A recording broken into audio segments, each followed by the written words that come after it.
To begin our mobility workout, we're going to place our leg on a wall or on a pole and rotate the opposite leg here by getting our foot on the thigh. Pushing the knee outwards is going to help us actually feel the glute or piriformis area, the outside of the right hip. Breathing deeply here to help us release the tension in our actual hip and keeping the lower back flat. Making sure your pelvis is not rotating and peeling off the ground is important. You can always adjust your position and move backwards if you feel like you're starting to peel off at the lower back. Pushing the knee out towards the wall or towards the pole is going to be crucial to get that release going. A typical hold of about 1 minute to 2 minutes is going to be important to already start releasing the capsule, or in this case, the tendons that surround the capsule. Deep breaths through the belly, feeling your belly move as you breathe in, breathing out, feeling that depression in your diaphragm.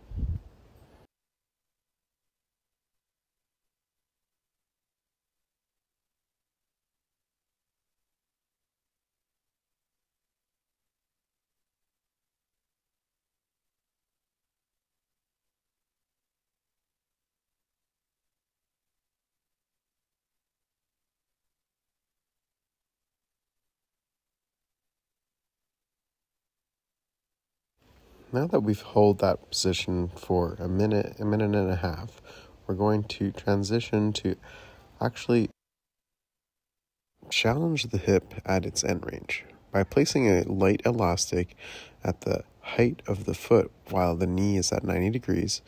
We can either anchor it on a machine, on a door frame if you have a door anchor, or on a pole like I'm doing. Getting ourselves in that externally rotated position by lifting the foot up towards our navel, we're going to find, again, a stretch at the thigh or at the hip, but also an inner thigh burn as we are holding that position. As we are fighting the elastic, we're going to increase that tension. Pushing into the opposite leg to keep our lower back flat will help us isolate our hip. Deep breaths as we hold that position, feeling the inner thigh. Now, if you feel like you're starting to cramp up, you can always take a break and reset that position to then feel the inner thigh once more. Getting ourselves further away from the attachment will only make the challenge greater. Setting ourselves back up for it. And now we're going to work on repetitions, pulling our elastic outwards in towards the thigh or in towards our body, keeping the same-sided hand anchored on the knee so that the rotation or the axial rotation of the hip happens quite easily without confusion. Breathing out as we pull upwards towards our navel, breathing in as we release, getting back to a neutral position where the foot, knee, and hips are aligned. We're just going for 10 reps here.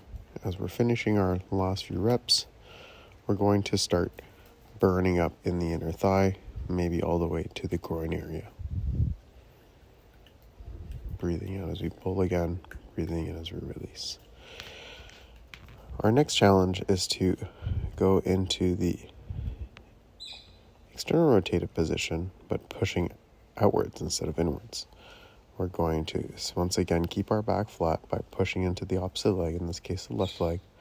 We're going to set ourselves up so that we feel a bit of a stretch in our hip. And from here, we're going to push outwards, breathing out as we push, breathing in as you come back to the middle position. Now again, assisting our anchor with our right hand will always be beneficial to find the axial rotation more easily without any confusion. Breathing out, push out. Breathing in, release, and keeping the back flat.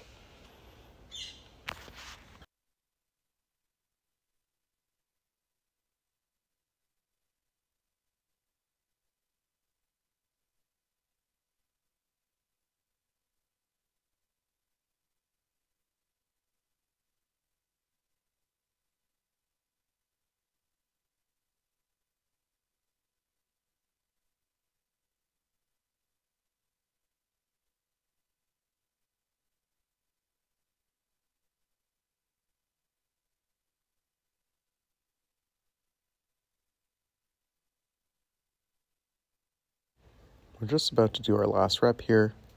Once again, breathing out as you really find that cramp. We're going to relax, and we're going to now challenge the internal rotation of the same sided hip. Adjusting our elastic position, we're going to now rotate back to the previous laying down position and work on the hold of the internal position or rotation.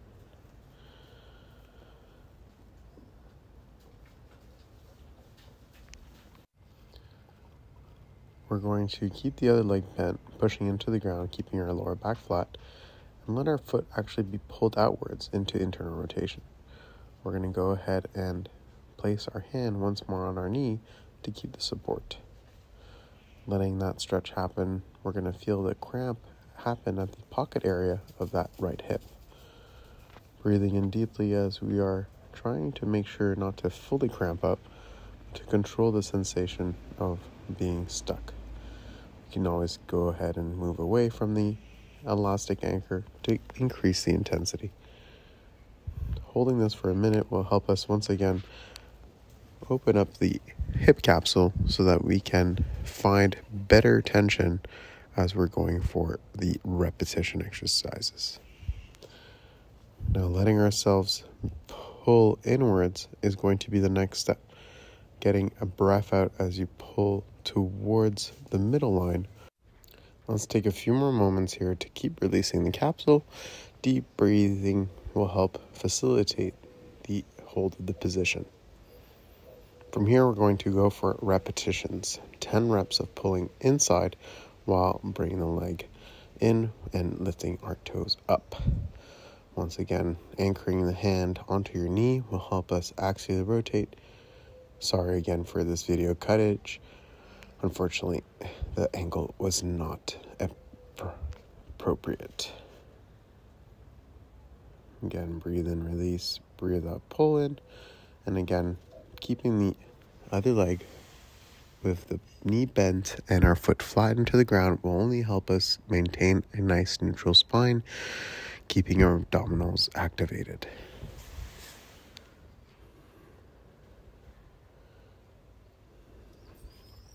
If you feel your hip cramp up, you can always extend your hip, letting the knee drop a bit more forwards, but keep that tension with your hand so that you may maintain an axial rotation. Nice. Again, feeling that inner thigh, that's going to be a good thing. We're going to rotate to the other direction now. In this case, we're going to push outwards instead of pulling in, keeping our toes lifted once again to maintain the shin activated. Once again, find the alignment of your knee, hip, and toes. Starting from the midline, we're going to breathe out and push outwards, and breathe in and release. Keeping the lower back flat by pushing into our opposite leg with the knee bent on the floor. Breathing in, release, breath out, push out. Feeling that outer part of the hip, in this case the pocket muscle, tighten up. Taking our time here, feeling the breath facilitate the movement, breathing out, pulling in the belly, breathe in, big belly as you release, coming back to the middle line.